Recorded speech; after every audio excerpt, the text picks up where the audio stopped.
All right, you guys, welcome back to the channel. Behind me is the 2022 Mustang Mach-E. Probably, in my estimation, one of the most polarizing Mustangs ever released, even though I cringe every time I call it a Mustang. It's so incredibly strange to me. Still, even after a couple years, the vehicle's been released that Ford brought over the Mustang moniker, the Mustang name, the ethos of the brand, as much as they could, they tried at least, over to a new EV crossover. Behind me is the premium edition. In this video, I'm going to tell you guys basically the 5 things I really don't like about the Mach-E, 5 mistakes, and then near the end, because there is actually a lot to like about this vehicle, I'm gonna go into detail about the best things that I like about the Mach-E. So let's go.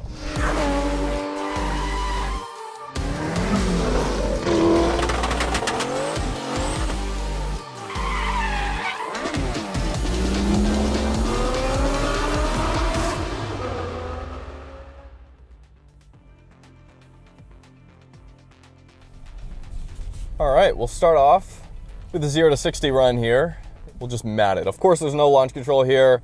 This is the premium with E all-wheel drive and the extended range battery. There we go, 40K, we begin to get all of the power. That's what it feels like, at least. It's about 80 miles an hour. It's not slow, okay? 346 horsepower, 428 pound-feet of torque in the premium. So basically, you guys, this is the mid-range of the Mach-E lineup. Above this is the GT and the GT Performance, and then below this is the standard. Here you do get, versus the standard, heated seats, heated steering wheel, power lift gate. You get larger 19-inch wheels here. You get the panoramic sunroof and a few other things. And you get less power than the GT, but you get more power than the base model. The first thing I don't like about the Mach-E, and it does feel weird brutally laying into a car right off the bat, but the first thing I dislike about the Mach-E is we are not able to customize drive modes here. Now, in other aspects of the car, I really like that it kind of goes minimalist. There's not the German and now Korean level of options and tech and customizability here, and I kind of like that in other areas. But for the drive modes, we just hit the Mustang. This will bring up our drive modes. We have Whisper, Engage, and Unbridled. The worst drive mode name I think I've ever come across. In Whisper, there will be no regen braking whatsoever, so we are just coasting right now. No regen braking. Most EVs actually won't even do this. There'll always be a little bit of regen, but we do have that. Steering lightens up as well. The most Engage is kind of the middle ground. That's what I've been driving in the most, and it dials in the regen braking just a little bit more than coast. It slows down, kind of basically what an engine brake would feel like in a normal gas-powered car. Steering feels normal, but still light here. And then Unbridled is our kind of race mode, I guess you could say. Nothing really changes on the gauge cluster except for these little lines, these neon lines that show up. Steering gets a little bit heavier, and then throttle response becomes slightly twitchier, and the regen braking comes in even more. The only other regen braking setting we have here is the one pedal drive. That's the only other setting. So in terms of, hey, Ford, I want good steering, I want a little bit more steering weight, but at the same time, I don't want my throttle so twitchy, and I want no regen braking. You can't do that. You can't do that here. So that's one thing. The second thing, as I will demonstrate on this road here, is the suspension. So this actually kind of ties into one thing I do really like about the Mach-E, is that you are able to spec a less expensive version with rear-wheel drive, which cannot be said about a few of the other EV crossovers in the segment, like the C40 and the GV60. But the suspension here, this one has not been fitted with MagRide, which is available on all Mach-E models as an option. The first thing I noticed, I got on the freeway, the car was just bouncy. It was bouncy. It was kind of tossing me around a little bit. And when that's the first thing, I noticed about a car that I was somewhat excited to finally get behind the wheel of, that's not a very good sign here.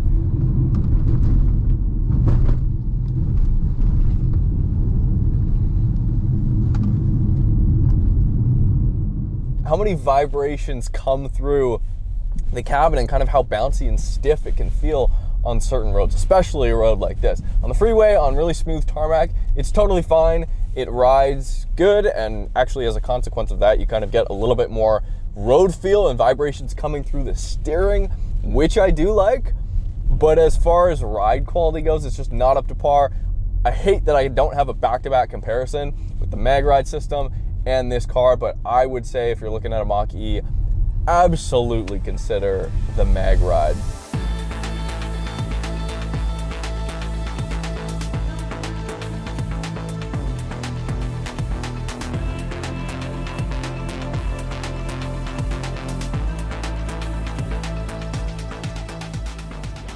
The third thing I don't like about the Mach-E, and this is 100% subjective, and that's why it's not number one, although these aren't really in any particular order, I don't really like the way the rear end looks.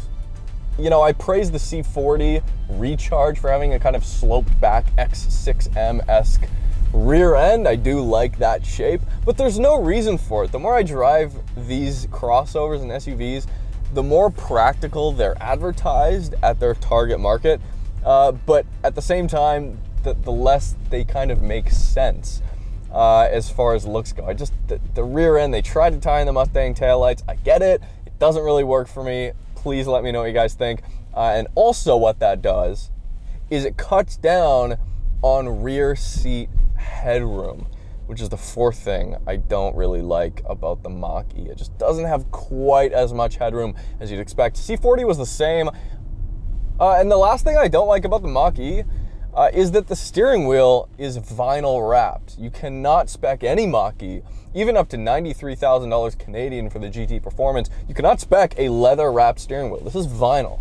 And yes, we have perforated leather seats here in this Alpine white, but we cannot spec a leather steering wheel, which may be a deal breaker for you.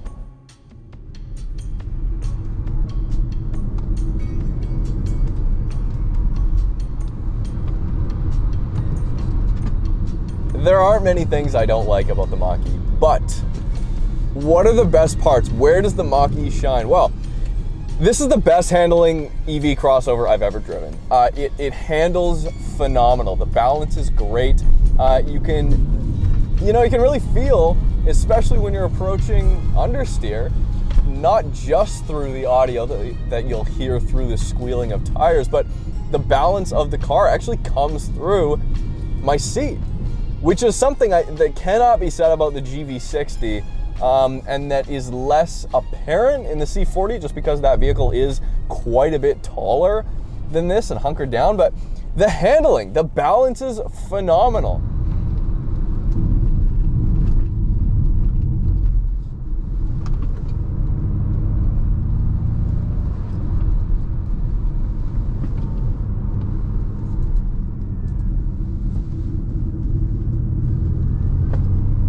Center of gravity is low, and even despite the fact that it's a heavy vehicle, 4,500 pounds-ish, right around there for all-wheel drive. The all-wheel drive system works great in conjunction with the balance of the car powering out of a corner. You can get rotation, you can get liftoff oversteer, you can get power on oversteer, especially in the damp. It will send the majority of the torque to the rear, and yeah, if traction's off especially, you will have to dial in a little bit of counter steer, and it's actually pretty fun to whip on a back road like this. I can feel what the tires are doing. There's not a ton of body roll, all things considered. You know, this is an incredibly heavy EV.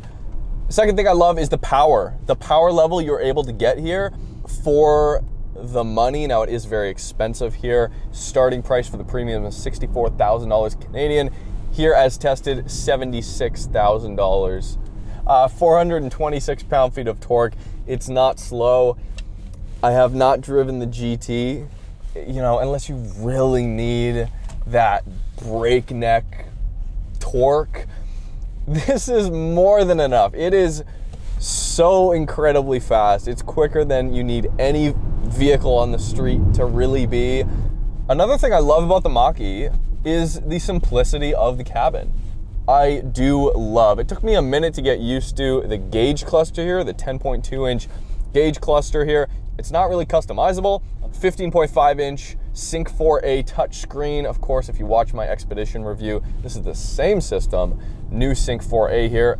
As I get distracted by the corners and a little bit of air there we actually got. Totally unintentional air we got. Maybe wheel off the ground there. It's really easy to use. You can have your map here. We can actually kind of shrink that a little bit. And then down here, we have our, what could be called widgets or whatever. You have your other apps just kind of visually available at any given moment. And then we can click on one, of course, if we want to bring it up and have it take up the entire screen. Down here, of course, climate control, very easily accessible. Most of it is always there. Of course, though, for your heated seat, it is a two-touch system. You got to click the heated seat button and then click what you want there. It has an auto function for your heated seat. I don't know if that's like, if it can sense somehow how stressful your day's been and then just automatically adjust how warm your butt needs to be. That confuses me. The stitching's held up well. Everything, you know, there's no squeaks or rattles yet, which of course there should not be. There absolutely should not be. Another thing I like about the Mach-E, the range for the money. Of course, the GV60 I drove was a few $1,000s more expensive than this, and it was the performance version. It was much quicker than this Mustang, but it had quite a bit less range. This one has a 91 kilowatt hour battery pack. The standard range, of course, has a 70 kilowatt hour. Now, that 91 is like the usable amount, so Ford takes that into consideration. The range here is 446 kilometers, or about 270 miles on a full charge. Now, the reason why I say it's the usable battery amount is because when you charge this vehicle up to 100%, it actually doesn't show 446 kilometers on your available range here. It only goes up to 320 kilometers, and that's been fairly accurate right now. I'm at 40% and we have 117 kilometers of range left. So that's one thing to take into consideration. I would not get a Mach-E unless it's the extended range.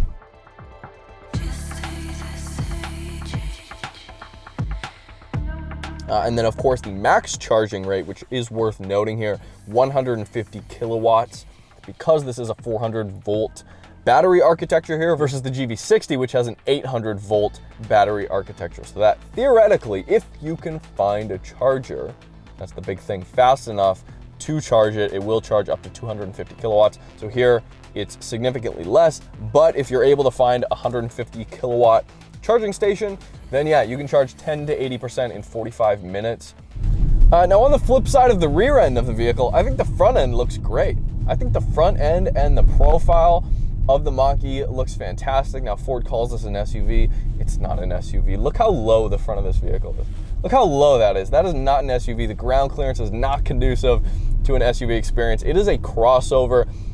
What I feel like Ford should do is just come out with like a mini Mach-E, pardon the terrible marketing name, but come out with a smaller Mach-E, and if Mazda ever comes out with, let's say, a Mazda 3 hatch EV, this would be a great competitor for that, and they would potentially be able to undercut Mazda as far as pricing goes. Okay, so those are the main things that I like and dislike about the Mach-E. That's not everything.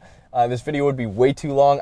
Overall, I love the Mach-E. I love the way it drives. I feel like the seating position could go lower, like an inch, and I feel like there's not, especially the thigh bolstering and the upper half of the side bolsters could be improved. Of course, this does not have the GT seats. I know that, but it's great. Overall, I like the size of the vehicle. I think it's practical. It does have quite a bit of frunk space up there, which cannot be said about both the C40 and the GV60. This tramples, absolutely stomps over those when it comes to front storage space. Anyways, you guys, thanks so much for watching. Hopefully you guys enjoyed it. This has been the 2022 Mustang Mach-E. Great EV crossover. Please subscribe if you haven't already. We've Got a lot of exciting stuff coming up. But yeah, hit me up on Instagram if you haven't already, at Untraveled. You can see what I'm driving. We'll see you next time.